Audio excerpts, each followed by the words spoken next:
of any religion, the terrorism of any state, the terrorism of any country, Islam is against injustice. Islam is against to betray innocent people and to kill them randomly. If you want to be in a war, then prepare yourself and try to realize, why are you going to declare war or to be in a war? To defend the Quran and the Sunnah? Yes, but has to be with the Muslim army. To defend the Muslim land? Absolutely yes, but has to be with the Muslim army. Jihad is not an individual action. Jihad is action for the ummah. If the ummah is weak, it's obligation upon the ummah to be strong. Why we have to be strong? To defend the peace and to be strongly against the injustice and to call the others to the right understanding of Islam and to call the ignorant Muslims to the right path of Islam, which is the path of the Prophet Muhammad sallallahu alayhi wasallam. One day, Umar ibn al-Khattab radiyallahu anhu, he came to the Prophet during the deal of Al-Hudaybiyah. After the Prophet ﷺ made himself and the Muslim party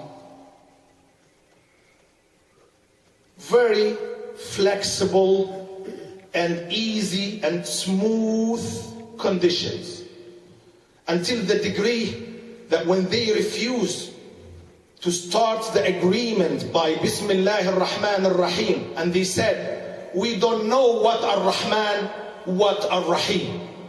Let's write it down, Bismika Allahum. The Prophet said, okay. If a Muslim soldier or a Muslim individual come to the kuffar side, we will never return him back, because he's coming back to his family.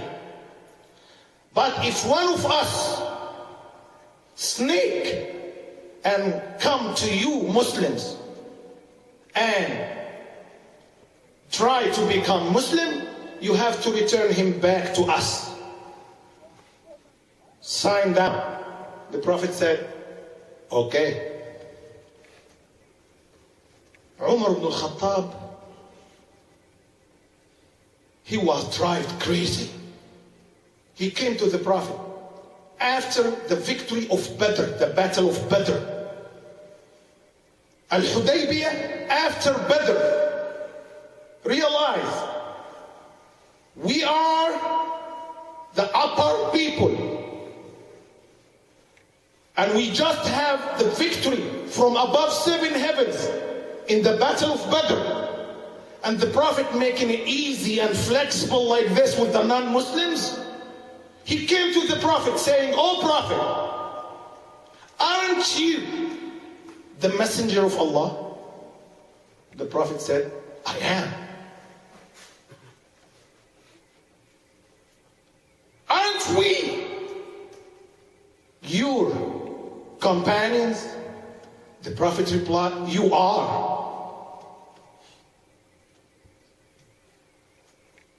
Didn't you tell us that if one of us has been killed, he will be in the Jannah?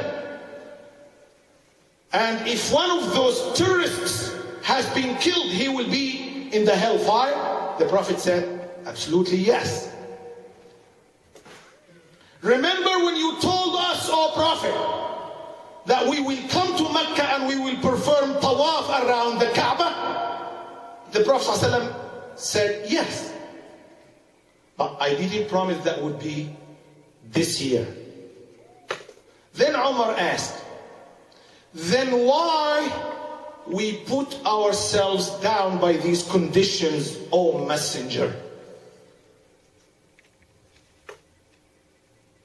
The Prophet ﷺ replied, the Prophet is the source of the knowledge. We don't have Prophet now, but we have his knowledge. The Prophet replied, Inni Rasulullah wa lastu a'si. That is, I'm the messenger of Allah and I cannot disobey him.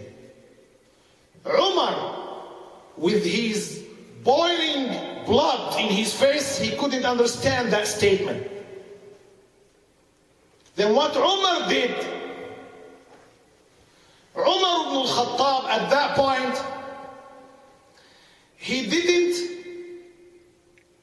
go to some other individual to brainwash them and to have oath from them and to exit from the main ummah and do their own branch of jihad. He never did this. What he did, that he went to somebody more knowledgeable than him. And I want from the people of the boiling blood in their face because of the status of the Muslim Ummah to do like Umar. He went to the more knowledgeable person. He went to Abu Bakr radiyallahu anhu. And he asked Abu Bakr the same questions. And Abu Bakr by the end replied the same answer of the Prophet. Huwa Rasulullah wa laysa ya'si. He is the messenger of Allah and he cannot disobey him. Ilzam gharzaka ya Umar. At this point, the very valuable advice from Abu Bakr to Umar, which is my advice to you all today. Ilzam gharzaka ya Umar. He warned him. Don't ever think to exit and to go far away alone with some individuals. Stay under the umbrella of the Prophet sallallahu alayhi wasallam. Stay under the category of the obedience of the Almighty Allah and His Messenger, even though that if you see something wrong. This is the knowledge of the Quran and the knowledge of the Sunnah of the Prophet alayhi salatu wassalam. You feel offended, no problem. You feel angry, yes, you're right. But don't transfer these feelings to action without having the permission from the Quran and the Sunnah. And the permission nowadays must be through the great scholars of the Ummah, not through the leader of some group or well-known name in the jihadis or some thesis coming from the prisons or some texts for some people because it matches